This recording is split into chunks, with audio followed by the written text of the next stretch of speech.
Yeah, so it's called What's in My Camera Bag, although it's probably not the perfect description, because what I really want to talk about is the different products I use.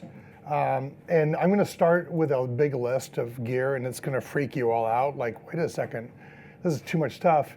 And then we're going to break it down by what I use for different types of shooting, because I shoot everything. So I'm not a typical photographer where I just do weddings or just do sports or whatever. And so I looked at this and said, okay, well, how do I take this massive list? And what I'm going to start with is I'm trying something totally new here. We're going on a limb, and I thought, how am I going to show my gear to you by laying it out in my room? You know, you always see the table or on the floor.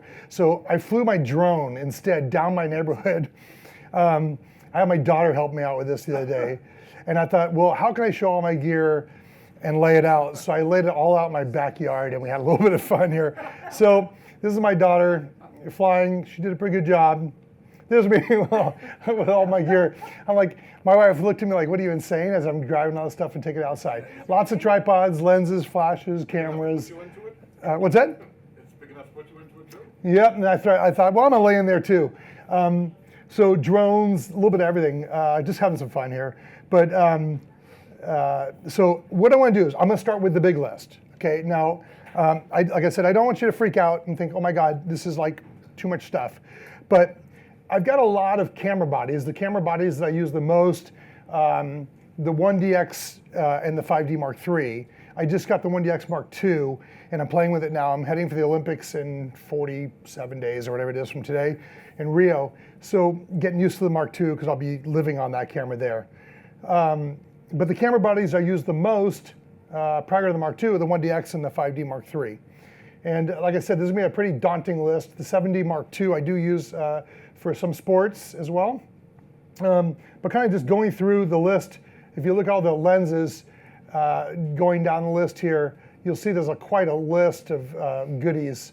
And I don't take all these with me to all events just because honestly it'd be too much. This is what I typically take. So going back for 1 second, oops, let me go back. Sorry, now I messed me up. The cameras there, I tend, like I said, use the 1DX and the Mark III the most. For lenses, my go-to lens I love the most is the 70-200 2.8. That's my go-to lens for almost everything. And depending on what I'm shooting, I'll take bits and pieces of different cameras or lenses with me. So this is my bag. This is the typical bag that when I go to an event, this bag stays as is because I have a certain organization. If there's a slot empty, I know that I'm missing something. So this is what I take. 1DX 70-200 on it, 24-70 version 2 on a 5D Mark III. I've got a 85-1.4 Art Sigma lens, 16-35. There's actually a fisheye lens underneath the AC3 remote for the flashes. 4 of the 600 EXRT flashes, a 100-400 if I need it, and we're going to talk about that a little bit. I've got an 85-1.4 Sigma. I don't use it very often. It's there, but and I've got my power supply for my Mac and my reader. So that's the main guts. And this bag, honestly, of all of my equipment, this is the bag. It's in a think tank bag, and that stays kind of in its own. Most of the year, if I'm not shooting something specific, like for sports or going to the Olympics, this is my setup. So one of the things I realized is I want to know which flash I'm using. So I've got A, B, C, D, E, F on all my flashes, so they're identified. I also label my batteries, which I'll show you in a certain way, so I know what I've got. But I try to keep organized. The last thing I want to do is leave an event and leave a flash or a lens, and almost done that a couple of times. So this way, at least I kind of know this is my life, and if a slot's missing, I know that there's a reason for it. So the list continues. Like I said, the 4 of the 600 EXRTs, and actually I have a couple more now. The Eneloop batteries. So here's the funny thing. We talked about bags before we started this and how important they are. The same thing is true with batteries. What I found was that having good batteries really makes a difference. And I switched over to the Eneloop Pro X batteries and the Maha charger, which charges really fast My old charger would take like half a day to charge, and these will do it in like about, I don't know, half an hour. You'll notice that I've got labels here with dates on the batteries, and they're in different positions on the batteries. So I will switch out to new batteries, and I will label them on the date that I'm starting to use them, and I'll keep them as sets of 4 based on where they're labeled, so that I always keep those same 4 together at all times. So I never have one that's being used more than the other. They're all being used at the same rate. Like I said, I use the Maha charger for that. I do use Gitzo tripods, both the full-sized and travel, which were laying there when I did the drone shot. I use the Acrotech ball heads. I love them because they're just really fluid and they lock in tight. I use Manfrotto light stands, Think Tank bags, both I've got the roller and the backpack, which I have here with me. And I use the PhotoFlex diffusers for the times I go and do model shots. I use Tiffin filters and Black Rapid straps. And I use a lot of Lexar memory cards. So Lexar is sponsoring this presentation. Thank them for that. I worked at Lexar for 12 years. I understand memory cards probably more than most people do because I lived it for so long. But I understand the importance of that card. Like, it just kills me when I see someone with really good camera gear and a really crappy memory card. So memory cards, where we're storing everything that we're shooting, we want to make sure that we're using the right product. So I actually used to only use CF cards. And I don't use anything less than a 64 gig. And the reason is I've had enough times where I'm shooting where I've hit the headroom, I've hit the limit of the card, and I don't want to ever do that again. Even though I rarely shoot and fill a 64 or 128, depending on where I'm shooting, I like to have the ability to shoot and not worry about it. So at a typical event, I'll shoot less than 64 gig. When I shoot the Olympics, I will go above that. And typically the Olympics, I won't take 64s, I'll only take 128s and bigger.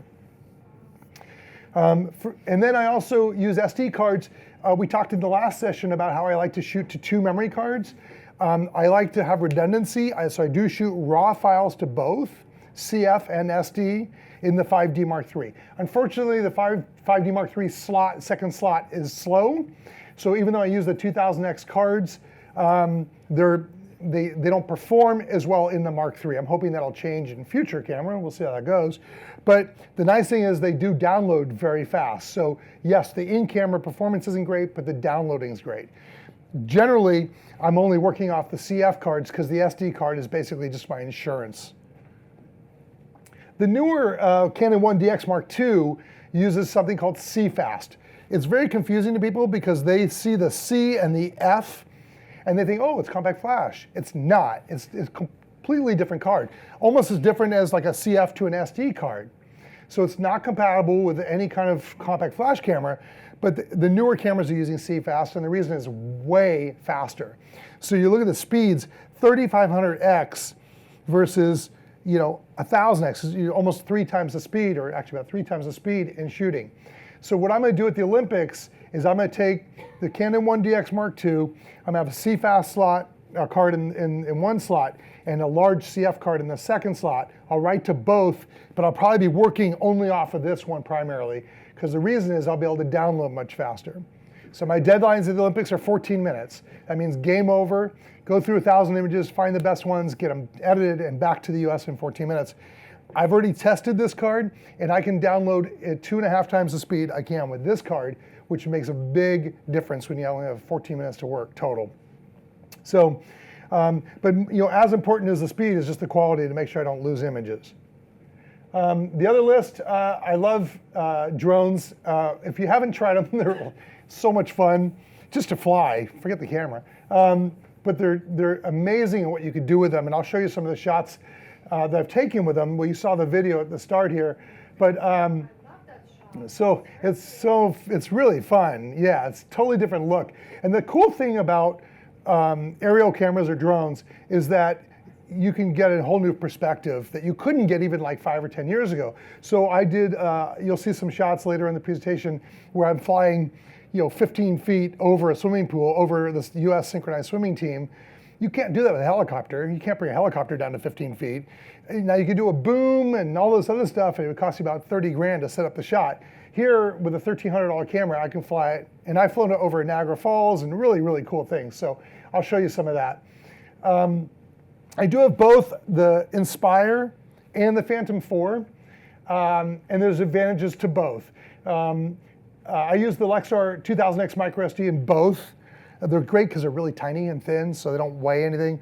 The Inspire is bigger and a little bit more daunting to fly. If you hit someone with a Phantom 4, it would hurt. If you hit someone with an Inspire, you could do some serious damage. So I'm always wary flying that over crowds of people. I prefer to take the Phantom 4. But this one does handle high winds better, the Inspire. So if I'm flying over the San Francisco Bay or over the ocean and there's high winds, I actually will take the Inspire in many cases. The other thing is the Inspire, the landing gear comes up and out of the way. So I don't have to worry about the camera ever showing the landing gear, whereas I do on the Phantom 4. But the Phantom 4 is nice and small, so I like the fact that I can kind of take that and fly it anywhere. And I've taken that some pretty crazy places. Swim meets where I'll fly it with the swimmers and stuff. We do not allowed to use them at the Olympics, unfortunately. Can you imagine with 2,200 photographers all had drones? But they're really, really fun. And like I said, it's so cool.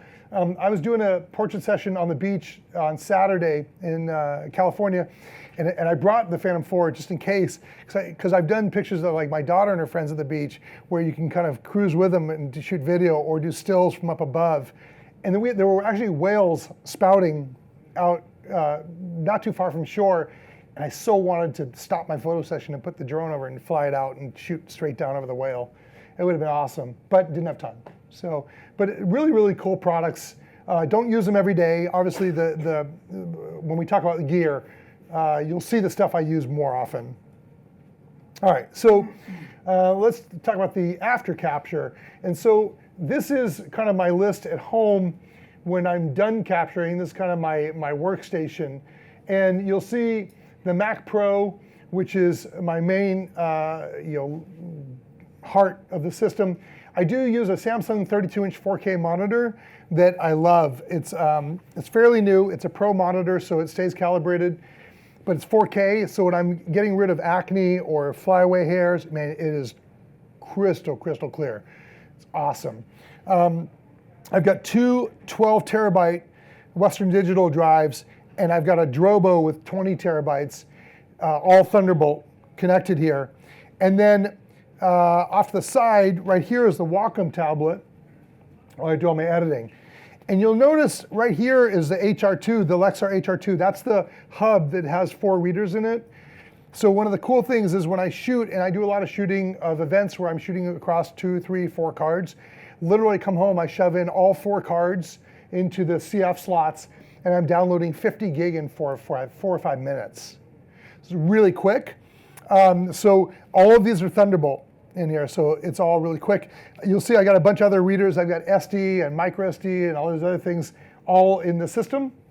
I also use I brought this with me as a portable SSD that also fits into that.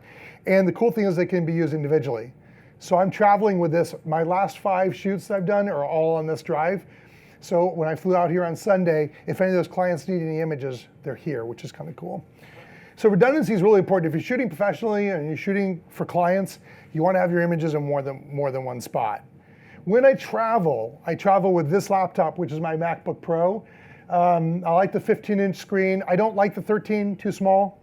I don't like they used to make a 17. I thought it was too big for airplanes, and I travel a lot, so I like the 15-inch size. I do take Western Digital 2 terabyte passport drives with me that I back up onto. I have a smaller Wacom tablet that I edit with. And when I travel, I don't take the full hub, although at the Olympics I do. But generally, I just take the small readers individually with me. And I just use these individually hooked up to the laptop because just of size and constraints. And also, the hub has to be powered, has to be plugged into a wall. And a lot of times when I'm editing, I'm out in the field and don't have power. As I mentioned, I use the portable SSDs as well. All right, necessities. Here's my necessities. There's the pictures. So these are the ones, like, of all that main list that we talked about of equipment, these are the ones I kind of go to all the time. Even though I've got a Canon 1DX and the 1DX Mark II now, I still like the 5D Mark III because of its size. So right now, here in New York for the week, I didn't bring the 1DX. I brought the 5D Mark III. And the reason is, I'm here, I'm also traveling and doing some sightseeing. I want to just have it with me all the time. I walked around with it yesterday for 11 miles. It's nice to have a smaller camera body. So I've got that with me. 70 to 200 2.8, my favorite lens of all time. It's my money lens. It's wickedly sharp. It's kind of big and heavy. I don't travel with it all the time. I did bring it here because we're doing the photo walk on Thursday. But it is my go-to lens for almost everything. There's almost no time I travel without that lens. The 24-70-2, that's the version 2, is, I think, almost probably on par with the clarity of the 70-200. The original 24-70 I didn't like that much. It was not that sharp. This one is wickedly sharp. These two lenses, if I were to only take two with me most places, those are the two I'd take. The 600 EXRT flash, which is the one that you see here. I love that flash. That's the one I've got with me here.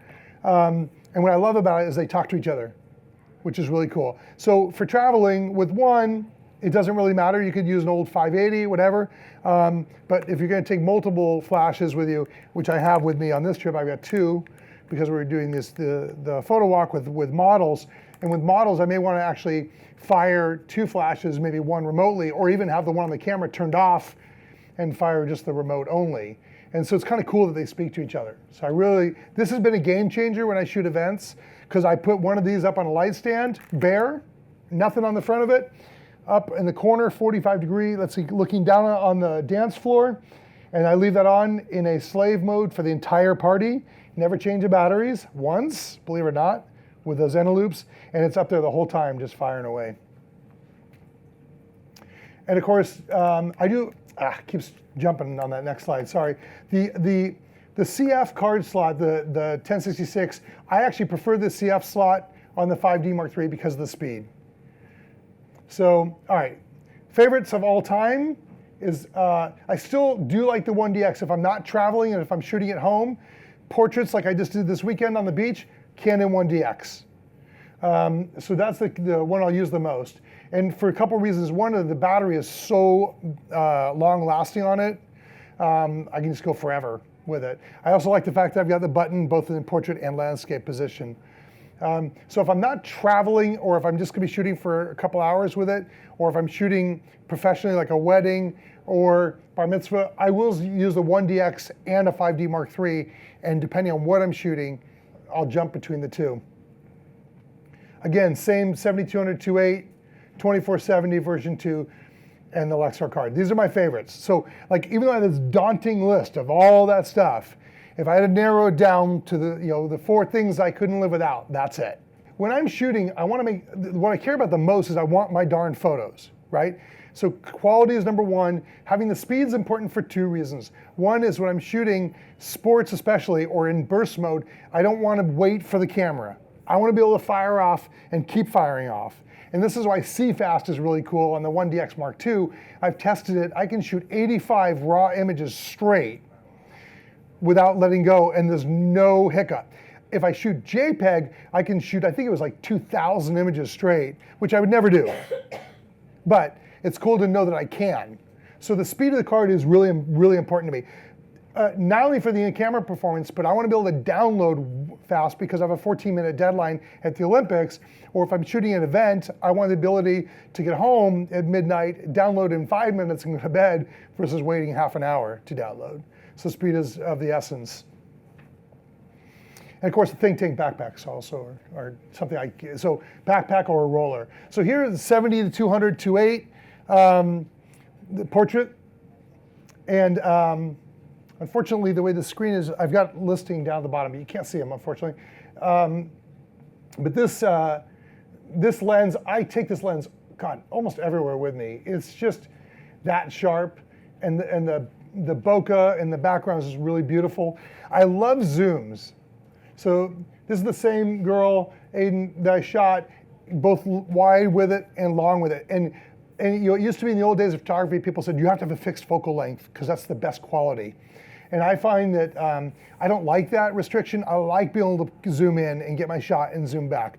And this is true at the Olympics. I don't like shooting with a 400-2.8. I like shooting with a 200-400 or a 100-400. I have the ability to reframe and look at things differently. So let's see, let me jump to this. So here's a shot from the Olympics, or sorry, from rock concert, and this is Kid Rock. 70-200-2.8, up close. I thought that would be my lens of choice.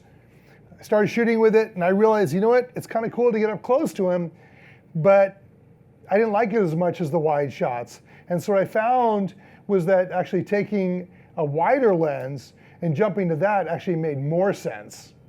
And so this is the 24-70, and now I'm getting a little bit more environment in the shot, and I like it better. So the interesting thing was I went with thinking one thing and ended up changing my thinking, and I switched the 24-70 on the 1DX and shot almost the entire concert with that instead. So sometimes, even though I've got kind of pre-vision of what I want, it's different. So here's a list for events. So I want to break it down for you guys based on my thinking when I go to each type of, what I'm shooting and what I'll take.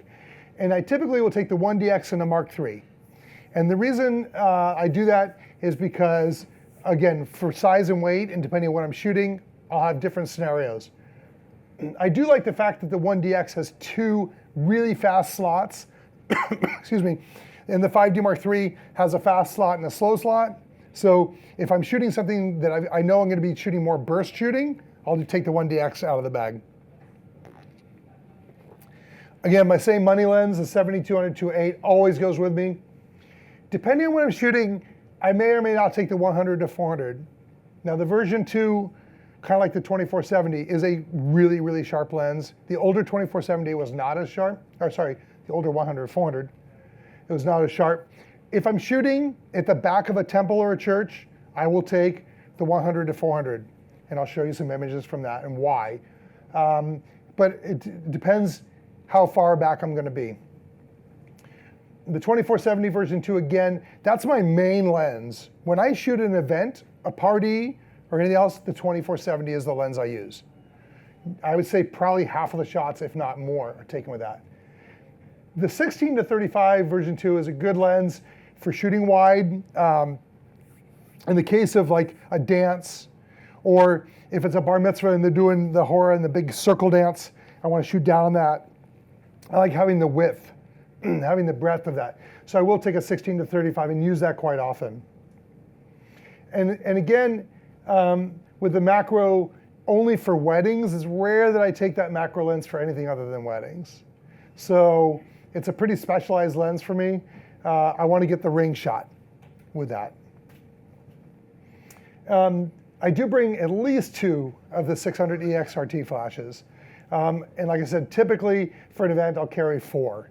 I'll have 1 on the Mark III, 1 on the 1DX, 1 up on a light stand, and then a spare, just in case. And then again, in there is the Lexar memory cards, which again, I rely on for everything. All right, I do take the Think Tank rolling bag as well, and that's what I put everything into. So backpack if I'm going mobile, roller if I'm not. So this is a shot here. This is with a 24-70, and love that lens for kind of when I've got room to kind of get in, but also move around and go wide and tight with it. And then a shot that I showed earlier in the last session, this one here, which is one of my favorite mitzvah shots ever. This is with a 70-200. And the nice thing is, again, I can zoom in, get really nice separation between her and the background at 2.8. I just love that lens. If you look at this shot here, this is with the 70-200 as well. 2 sisters, I photographed both of their bat mitzvahs. So I put them in this long hallway, and I'm back at the other side of it. So again, it gave me and I shot this many ways, trying to get that wall all the way down the side. Didn't like it as much as just the arch, but it's great to have the ability to zoom in, and that's why I love the 70-200. It gives me a little bit of variance as I'm going. If we jump here, this is a wedding I did in North Carolina. Again, 70 to 200 for this one because I could stay out of the way, which is important when you're shooting because the best type of photography is when you're not seen. You know, if you make yourself a nuisance and if you're everywhere, like the last thing I want someone to say is, that guy was just everywhere. Like he was just obnoxious. I don't want to be that guy. So I try to stay out of the way if I can. But again, I want the ability to shoot farther back like that, but also be able to come in on them. So, you know, I can roll that around and get the shot that I want. Again, perfect separation, perfect tack sharp. The cool thing about the 7200 is sharp all the way from 70 all to 200. There is no soft spot I found in that lens. So this one here, it happened to be raining in North Carolina when we shot this. It is weather sealed, which is important. And so it's nice to know that both the camera and the lens can take the rain. Actually, the memory cards can too. I've had a whole, you ever dumped a memory card? Anybody here flushed or put one in a sink or washing machine? Washing machine. Yeah, washing machine. So you want to make sure that they can survive that. I don't shoot in inclement weather that often. It is nice to know that they're weather sealed. I won't break them out if I'm in a really bad environment. If it's raining out, I want to use weather sealed gear. I try not to shoot in bad weather if I can avoid it though.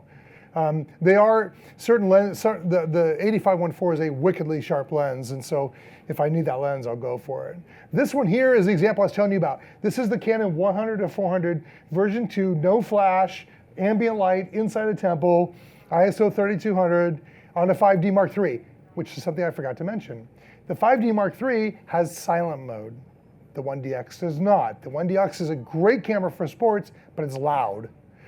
So one of the reasons, and sometimes I will switch it out and just take two 5D Mark IIIs to a service and then use the 1DX only for the party.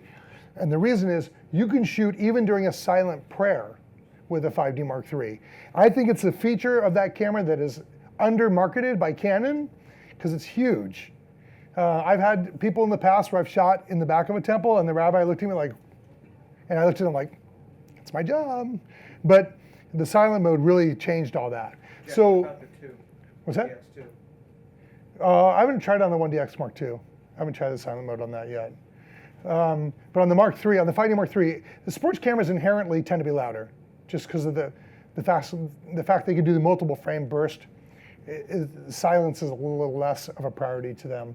The 5D Mark III does a great job with it. So I love being able to stand back this far at 400 and get a reaction like this. Again, these are reactions you can't fake. You can't say, hey, Dad, can you go up there and cry and get emotional?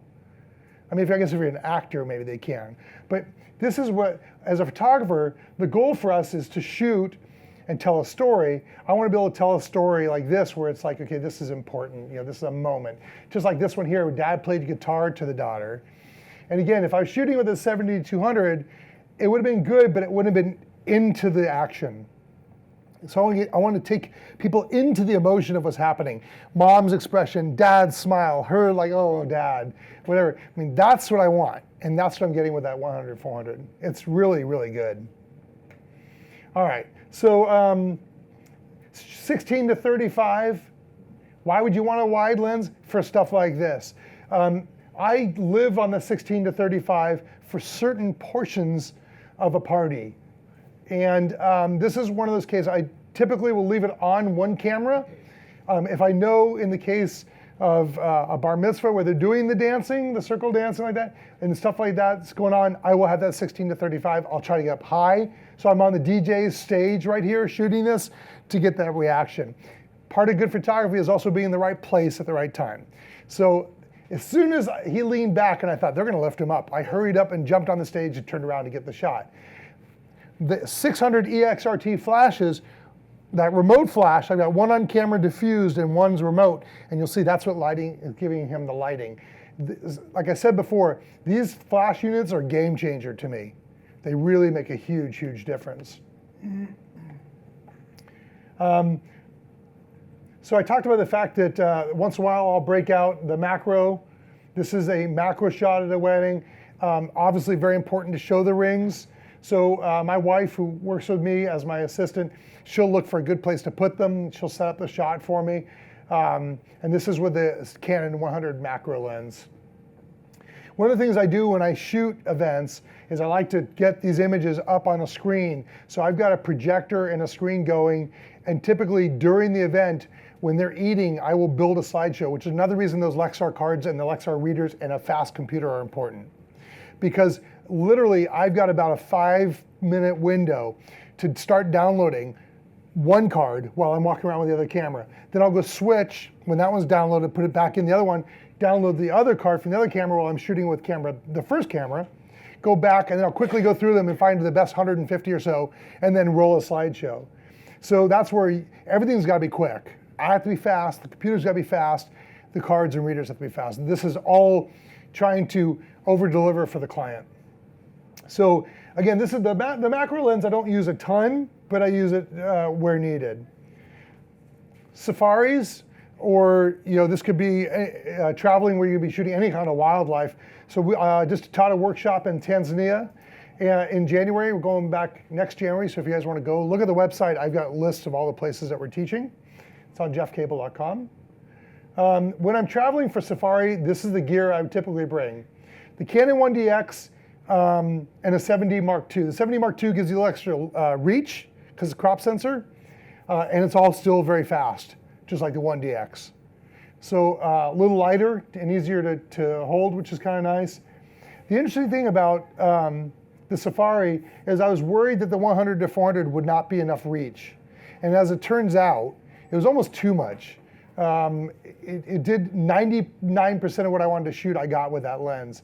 So I was kind of happy that something that focal range worked for so much there. I did bring a 24 to 70. Those are the two lenses. If you're going to go on a safari, those two lenses I think would actually do the trick. The 100 to 400 and a 24-70.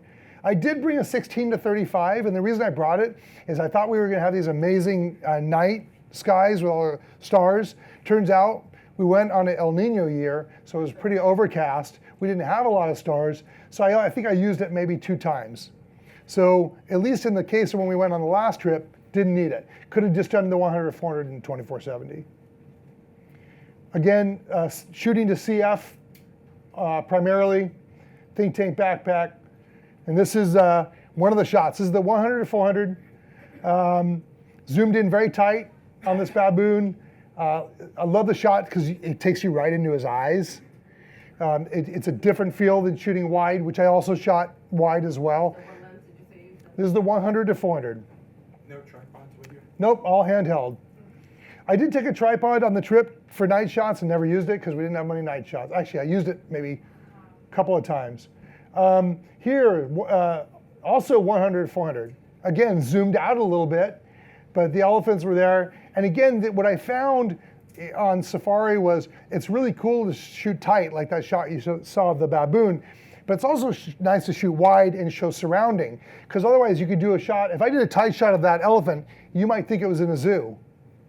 So you want to show that you're in an environment that actually is something different. So although I do like to come in tight, here's a shot of the whole pack of zebra. I like the way this one was kind of up just over the back of the other one, and then this guy peeked his head in. So if I was shooting with a fixed focal length, I wouldn't have the ability to kind of reframe as I go, and I really love doing that. Now, in the case of shooting portraits, I can move. Well, in the case of shooting a safari, you're in the vehicle and you're not getting out of the vehicle. So it's nice to have the ability to kind of reframe as you go. Sometimes you get lucky. This guy happened to walk into frame. This background was easily a couple hundred yards away, so the separation was huge, and like, please, please, please go this way, and he did, and we got the shot. So it's great separation between the focus here and the very diffused focus in the background. Just gorgeous animals and really fun. Also with the 100 to 400. I brought a 1.4x tele adapter with me. Unfortunately, one of the people that came to the safari only brought a 70 to 200. So I ended up giving my tele to that person for the whole trip. So I didn't use one. But again, I actually felt like I might need it and didn't. Here, a wide shot. Again, I think this is important because it shows, this actually tells a story. And as photographers, that's our job. So I had no idea before I went on my first safari how all these animals coexist. And the weird thing was there was a pack of lions right here in front of us. And I'm like, do these animals not know that they're there? But they knew, but they're still like, you know, they would be on guard looking at them. But I'm like, you're dinner, and you're really close. But they do. You have elephants and zebra and ostriches, like everything's just all there, coexisting. But again, if I had shot just here, you wouldn't know that. So I want to show, you know, a larger picture of what the environment was. And then, you know, we were shooting pictures of a different animal. I think it was cheetah or something on the side. And I turned around and saw the wind blowing here, and I thought, that is really gorgeous with the colors. And again, it's about the environment, right? I don't want to zoom in just to a tree. I want a wider shot, 2470 here as well. So what I did is I had 2 camera bodies with me, so I could, because you don't want to be switching lenses if you can avoid it. Because on Safari, it's very dusty, and you get all inside of your camera sensor. So I like having 2 camera bodies and just switching whichever one I wanted, whether it be a wide or a long lens. All right, so let's talk about for sports. Obviously, this shot here is very tight. That was taken at London Olympics. That was zoomed in with a 200 to 400, I believe. So for sports, same thing, actually. Canon 1DX and a 7D Mark II would probably be good for sports because they're very high frame rate. I have the Mark II in parentheses because in the past it's been a 1DX. I've had the prototype of the Mark II for a while. I'm sure when I get back from Rio, I'll be fully engulfed in the Mark II world and never look back. Same lens, again, it always goes with me. The 100-400, I actually like the 100-400. It's a smaller lens, easier to travel with, still gets me up close for sports, even though there are times at the Olympics, I think I've got that in here, I will take the 200-400 to the Summer Olympics. It's a massive lens, it's also about 10 grand. So I like the price of the 100-400 better because it's under 2 grand, I think, in that range. This one here, though, the 200-400 does have a built-in teleadapter. So I'm shooting for USA water polo. It's great because if they're at this side of the pool, I have the teleadapter turned off. I can be shooting at 200 millimeters. If they swim to the other side of the pool, I can flip the teleadapter and I can be at effectively at 600 millimeters. So it's cool that one lens can do it all. So that will be a go-to lens for me for the Summer Olympics. The 16-35, I'll show you pictures in a second. I actually do use it for that and even wider, the fisheye lens, depending on the sport. So there's certain sports that will not work for it, but I'll show you where that would work. And of course, all of this is predicated on the same memory cards, the 1066X CF cards that I use pretty much for everything. And of course, moving forward, I'll be using the CFast cards as well in the Mark II. All right, Think Tank Pro Roller. I do use the Pro Roller for my sports shooting because I got so much gear, it saves my back. And I will tell you that by the end of the Olympics, I get sore. And they do have a masseuse at the press center, and I've never used it before, but I probably will be this time. When you carry all those lenses and everything, it gets heavy, even with a roller. It's pretty daunting. So this is a 200-400 lens in Sochi at the Winter Olympics. Again, great clarity, it's wickedly sharp. It's nice to be able to zoom in and go in really tight. Same thing here during opening ceremonies. I use the 200-400 to come in really tight for opening. So I was there's different photo positions that we're in for opening ceremonies. I was at what we call the head-on position, so I could get the teams coming in when they're to the opening ceremonies. And this is a big deal because this was at their home, right? So this is the British team coming in at the London Olympics. Big moment. Great to be able to zoom in really tight and get that shot with them. Same thing true at NASCAR. This is actually the 100-400. So again, when I'm not at the Olympics, I don't own the 200-400. I actually borrow one for the Olympics from Canon. So a lot of times when I shoot, I use the 100-400. I do handhold this all the time. I would not handhold a 200-400. I have, but it'll break your back after about half an hour. So monopod is fine. The Olympics don't allow tripods, but they do allow monopods, and I'll be living on that. In this case, I'm handheld. This is in Pocono at the NASCAR race. 100-400, purposely slowing the shutter speed of the camera and panning with the front of the car, with Kyle Busch's car. It creates motion behind him, which I like. And then the clarity on the lens is excellent. Same thing here. This is shot for Lexar, and this is at Indianapolis. And if you've ever tried shooting race cars, if you freeze and shoot race cars at 1,000th of a second, it's boring. It looks like you just parked them on the track. So the only way to shoot a race car and get it really looking good is to slow the shutter. That means you're panning with the car. So when I did this shot, I started at 120th of a second.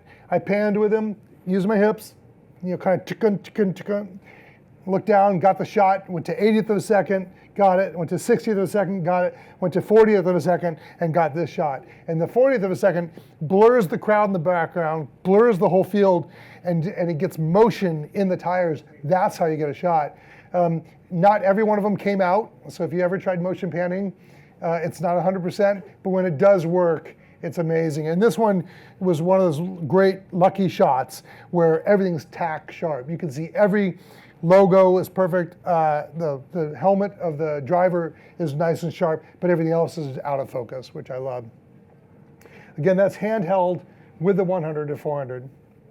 So I like the way it takes me in. This is, next shot was at, for motorcycle racing. It's kind of funny because I wanted a good wipeout. I didn't want to get hurt, but I wanted a good wipeout. I literally showed up the track, and like 3 minutes into shooting, the beginning of the race, these guys hit, and this guy flew, and I got the shot. And the three guys that were standing next to me were all doing motion panning. So no one got the shot because the odds of getting that are really tough. But it was nice to actually get it. He's fine. He didn't get hurt. His bike was obliterated.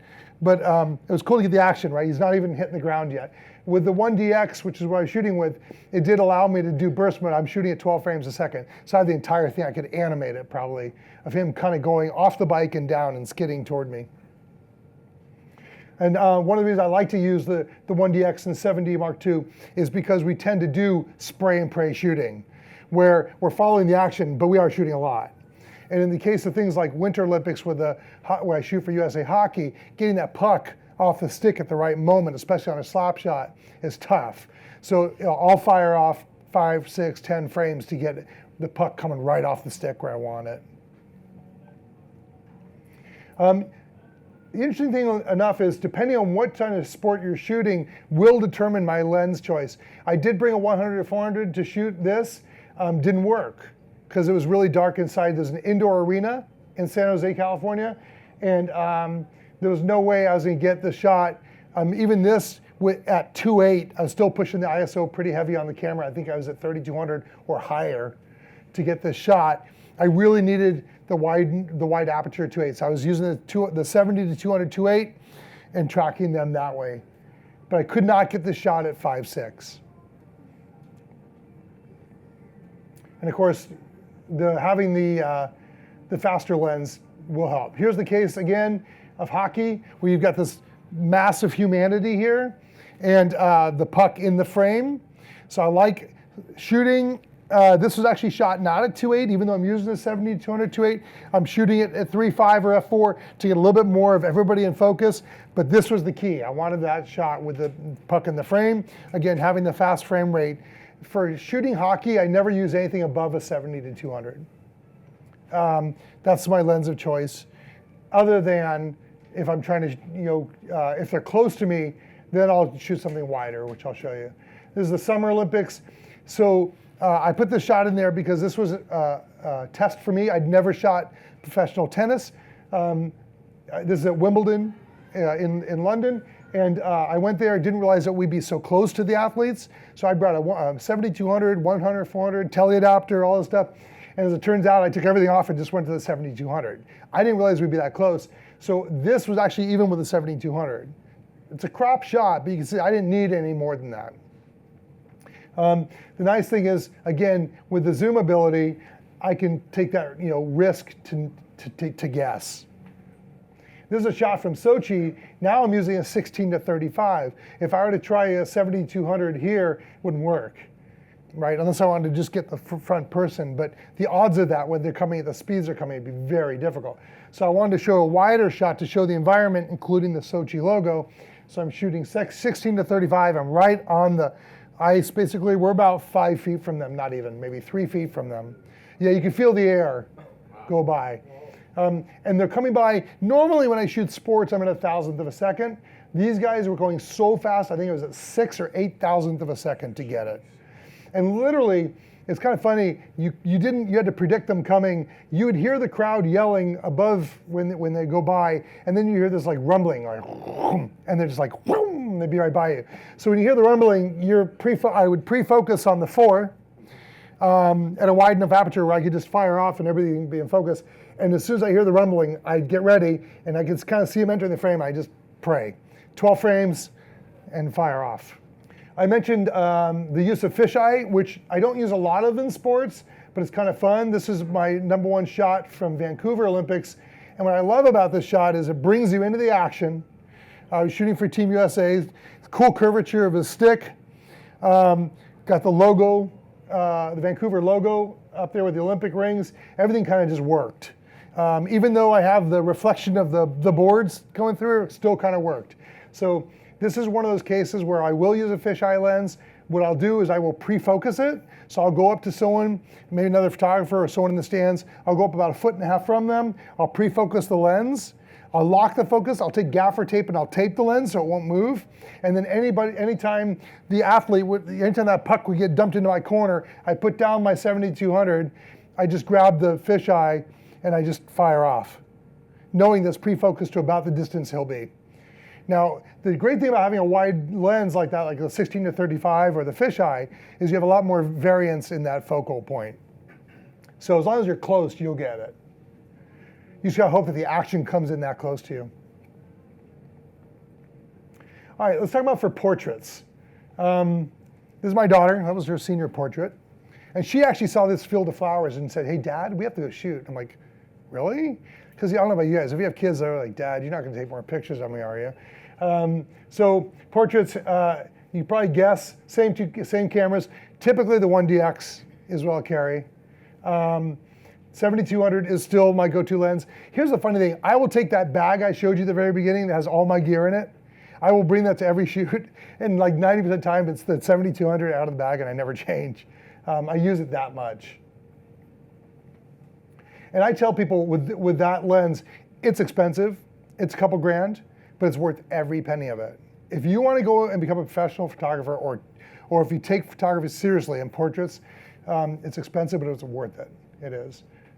2470 is more of an environment thing. If I want to be able to shoot wider, or if I can't, move back too much, and I want to show a wider shot, I will use a 2470. And I do use the remote flashes a couple different ways when I'm shooting portraits. I will have one on camera if it's just me shooting, and I'll turn it down like a full stop so it's not too bright, and it's adding just a little bit of catch light to the eyes and kind of neutralizing any shadows by turning the power down. But sometimes I will take it and I'll have one off camera. And I'm going to show you some shots here in a minute that we did on the beach on Saturday, where I had my wife actually holding 2 of these. I had one on camera and she had 2, and we had 3 of them going to overpower the sunset.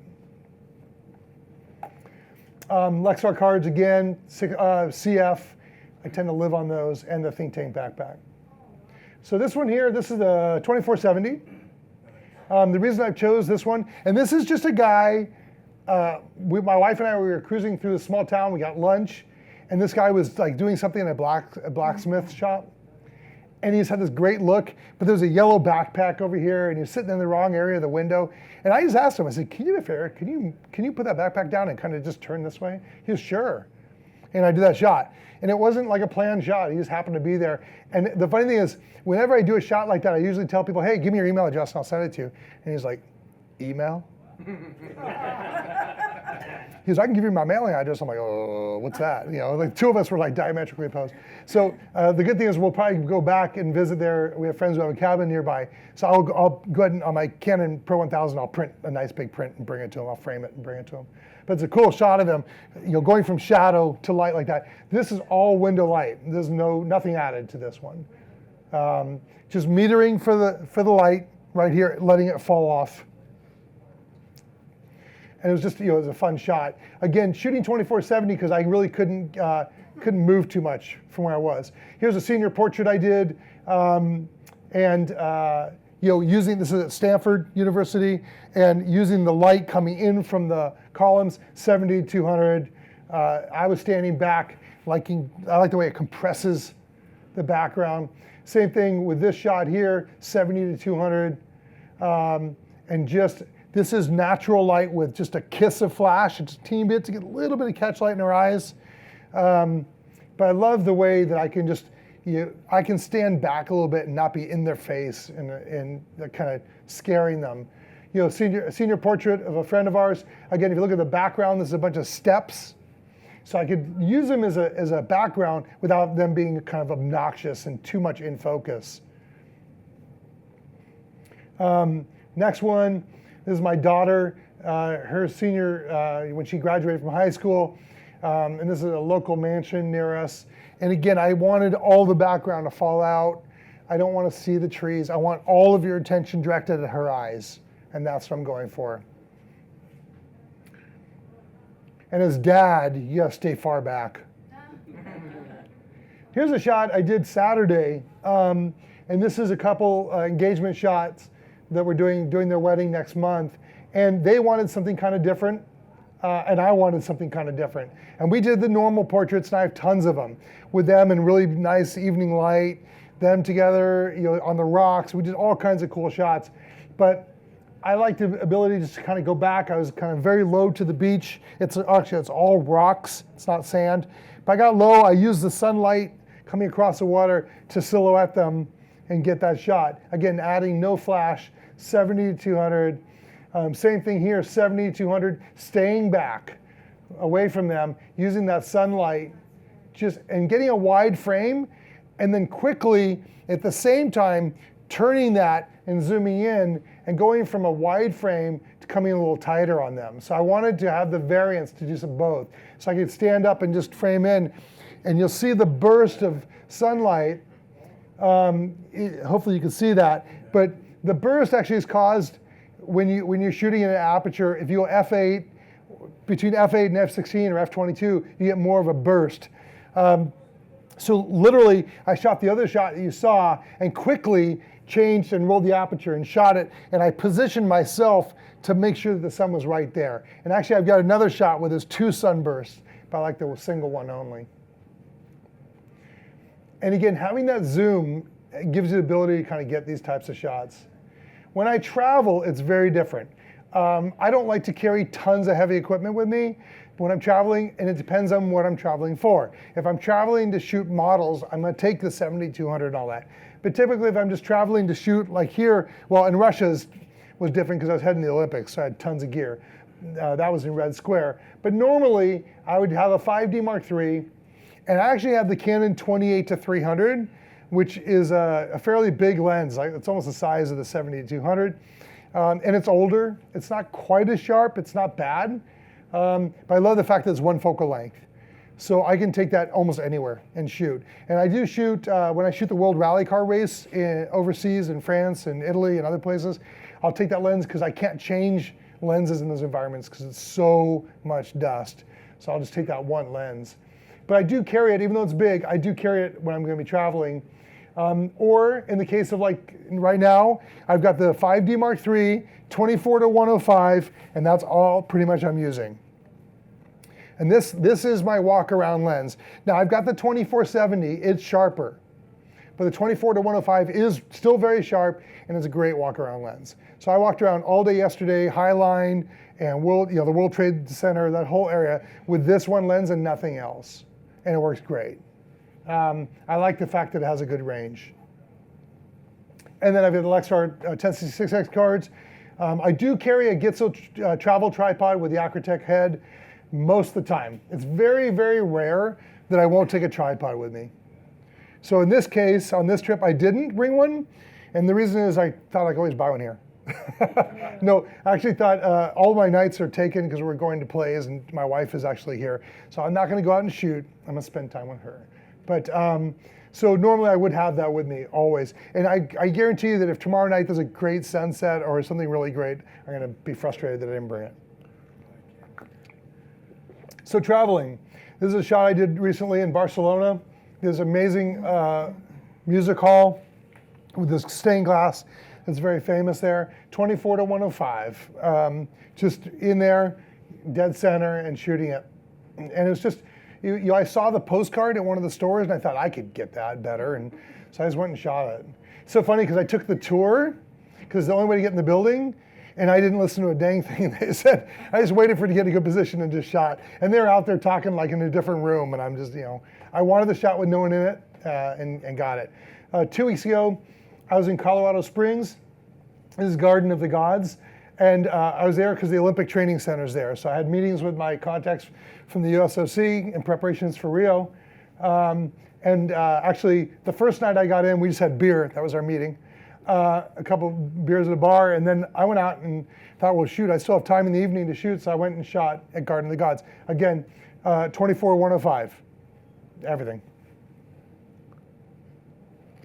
That same trip to Pocono, I showed you the race car.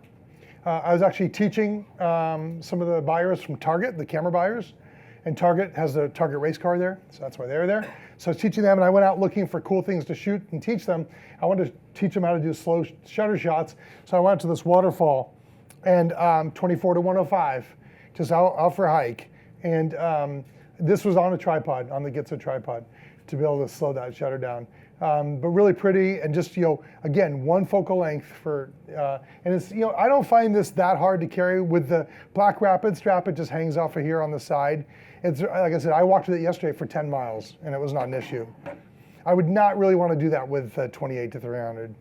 I have, but it's not ideal. The shot yesterday, so here's one of the shots from yesterday. So the Freedom Tower, obviously we had great clouds. That really helped. If this was a bald blue sky, it probably wouldn't be as interesting. But I mean, this is the only thing I did to this is I upped the contrast a bit, and that's it. And that's just straight looking up at the building. Kind of fun. Well, using the reflections and just, again, it's a good walk around lens.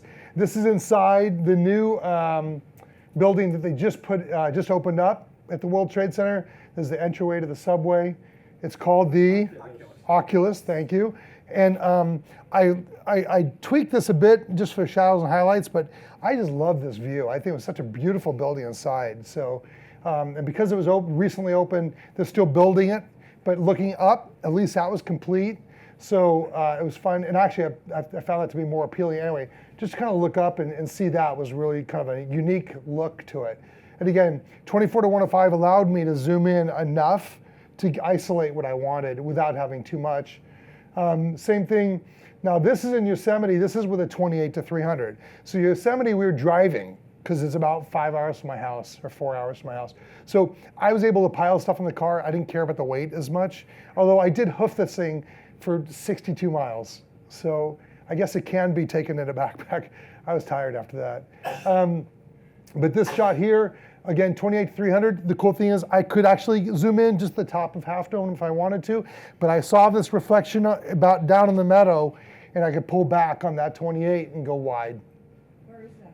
That's in the meadow at Yosemite, right at the base by Yosemite Falls. This one here was one of the shots that I thought I knew what I wanted, and I thought I wanted to get the shot of this is in Scotland, in Edinburgh, and I thought I wanted the shot of the old fort. As it turned out, I kind of liked this one better. The way the clock tower was lit was better, so I reframed here and shot that. This is 28 to 300 as well. So I climbed a hill to get into this. Actually, I climbed the hill during the day to look at the scene, went back down, and then reclimbed the hill in the evening to get this shot. What time is this relative to sunset? This is just after sunset. So my favorite time to shoot at night is at the blue hour, which is generally about 15 to 20 minutes after sunset, depending on the time of year. So right now it'll be about 8:45 or 9 o'clock at night, at least in California, probably similar here. But that's, to me, is the best time. What you don't want is dark black in the background. You actually want that deep blue. That's actually, there's a depth of separation, even though everything's in focus, you still have quite a bit of distance between the... Yeah, the good thing about being on a tripod is I can shoot this at 5.6, I can shoot this at f16 or whatever I want. It doesn't matter if it goes long. If you look at that 28 to 300, this is a shot I did in the San Francisco Bay Area. It's rare for us to get sunsets. Actually, it's rare to see the bridge. It's usually fogged in. But it's rare to get good sunsets like this. And this is one of those cases where I happen to be there. And this is where it's really nice to have that zoom. I did not expect to be at 28 millimeters. I really thought I was going to be isolating just certain parts. And then the sky lit up like this, and I just was like rolled all the way back and fired. I did actually composite 2 shots together, just to let you know, because normally this would be all silhouetted and you wouldn't see the lights. So I shot it, emitted it for both, and then composited the 2 together. But it's just so rare to get that kind of light across the whole city that if I had shot with a fixed focal length, I wouldn't have gotten it. This one here, 28 to 300 again. This is hiking down below the Bay Bridge in the Bay Area. I wanted to get down below to get the top of the Transamerica building, just peeking below the bridge. I did shoot this at f/16, I believe, to get the starburst effect off the bridge. Again, also shot after sunset, just after sunset. I got deep blue, but just the remaining little bit of light there. What do you focus on? What do I focus on here? Typically here, I'll focus about midway through the scene. And again, if I'm at f/16, I'll be fine, but I would go midway through the scene here. And I would not shoot this at f4 or f5, because you're not gonna get enough clarity back here. For night shots, I want the starburst effect, and I want more in focus most of the time. So I'll shoot it that way. And this is one of those ones I had to hike into position. This is actually technically in a, down the hill. So you're not supposed to park there. So we had to park on Yerba Buena Island, hike up, and then hike down. It was a pretty precarious walk back up because it was dark, but it was worth the shot. All that for one picture, but yeah, worth doing. Also using the 28 to 300 was this shot, and I will tell you that I was with a guy named Chris McLennan. If you haven't seen his work, he's an amazing photographer, probably one of the best photographers I've ever met. He's based in New Zealand. He's great, and I was with him. He'd never been to San Francisco. So he and I were touring together, just driving around. I said, let's go over to Sausalito and we'll get something to eat. And so we crossed over the bridge. He goes, I really want a shot of the bridge in the fog. And I said, yeah, well, me too. And I live here and I've never gotten it peeking out the way I want. So it must have been the luck of the New Zealander. We drove over and this was completely covered. So I was zooming in and just getting the tops, and all of a sudden it started clearing and it was going back and forth. He and I were hungry, and I think we stayed there for 2.5 hours because we just couldn't leave. It was so incredible the way everything was moving. And I have another shot, which I didn't include, which is the bridge and Sutro Tower, both visible with the cloud with the fog underneath. But it's just, I turned it black and white because I kind of like the simplicity of it. But again, for traveling, having that one lens it really, really works. And again, there it's nice because I'm in my own car, so I don't have to worry about kind of walking and carrying it. Say that fellow's last name again? McLennan. I'll give it to you afterwards. How is it? McLennan, I think it is. All right, so aerial list, we talked about the ones I like to use. Phantom 4, the Inspire, and again, I use both. I do use the iPad Air, so the way it works is you actually mount the iPad onto the remote, and that's your eyes. So as you're flying it, I'm actually looking down and watching real time when I'm flying and shooting. I'm not a videographer by any stretch of the imagination. I'm a still guy. But when you put a drone in my hand, all of a sudden I become a videographer. So I've shot videos now over France and over Switzerland and over the Niagara Falls and over San Francisco. And I just did one, I'm gonna show it to you.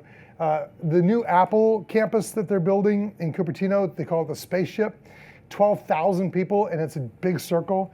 And so it's a construction site you can't really see because they've walled it off during construction. So I cheat and I throw my drone up, and I'll show that to you in a second. It's pretty incredible. So for all the drones, I use the the Lexar 2000X micro SD cards, and I use multiple cards. Anybody who flies a drone, use multiple cards.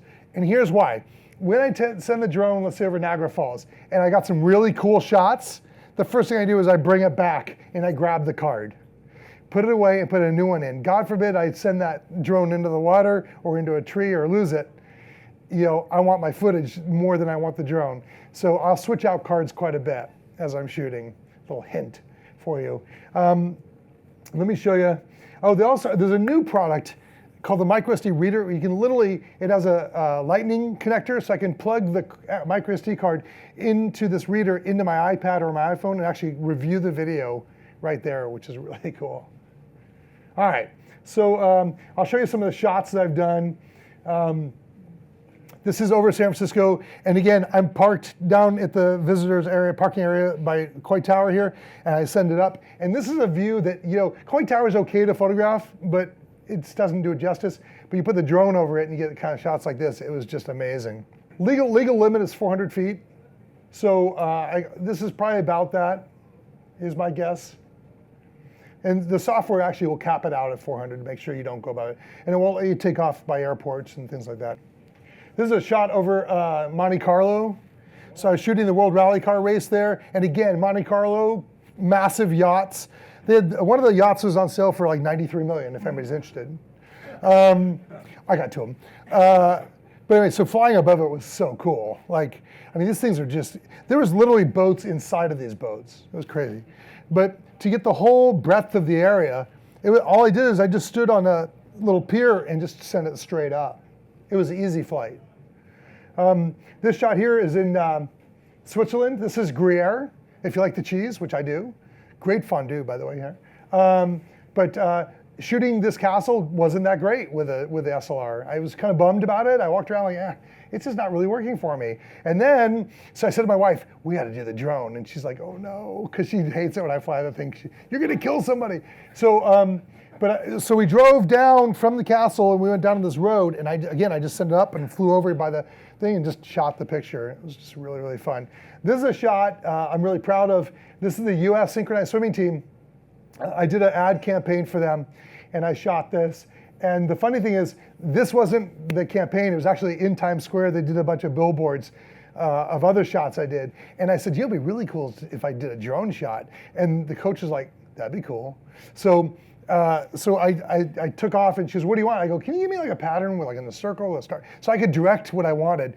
And then we told all the girls, okay, close your eyes until we say so. And then she goes, open them. And I just started firing. But again, this is the kind of shot you could never have done, 5 years ago probably. It was so much fun to do it. All right, and the last one I'm gonna show you here. This is my quick video here. Let's see if we have some audio.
Yeah, I've become a pretty good pilot when flying these things. The amazing thing is that the controls are so easy now, like the flying ability, but also the panning, and you saw a lot of the tilting of the camera.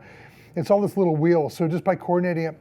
The other thing that I love is the new software. You can set a center point. I did this over the ferry building in San Francisco. I flew over the ferry building and I said, here's my center, and I flew the drone out about maybe a couple hundred feet away from it and said, circle the building and keep the center in the frame the whole time. Did a perfect circle around the whole thing. It was amazing. I could show it to you afterwards, but the control and the beautiful thing, trying to do that manually would be very, very difficult. It comes with the software on the iPad. It's really incredible. So you just say controlled movement. I also did, if you look on the blog, I did a flight with my wife walking the dog, and I told the drone, that's my wife, follow her. And literally, I put the drone up about 30 feet in the air, and she walked the dog, and it followed her the whole way. It was really cool. You can hear it. It's not like some creepy thing that you could follow someone without them knowing it, but it was really amazing what you could do with it. It was pretty cool. For more information, so how many people here read the blog? All right, so cool. If the blog, I try to blog every week, and then every day when I'm at the Olympics in Rio, every day. So I'll talk about behind the scenes, what I shot, how I shot it, where I shot. I'll show pictures of what I'm doing. But every week I'll tend to post either videos from the drone or shots I did, and I'll teach. I'll talk about the settings and why I shot it. So that's kind of my ongoing education there. It's all free. If you put your email address in the top right-hand corner, it'll automatically email you anytime I do a blog entry, which is typically about once a week. I'm also on Instagram and Facebook are the two I tend to use the most. And it's just Jeff Cable Photography, all one, without any spaces. That's how you can get to it. And if you have any questions, you can email me and ask me. You everybody learned something, hopefully? Yeah. Cool. Thanks. Whether you're a hobbyist or a professional, B&H has the answers to your questions. Experience a world of technology at our New York City Superstore. Connect with us online or give us a call. Our staff of experts is happy to help.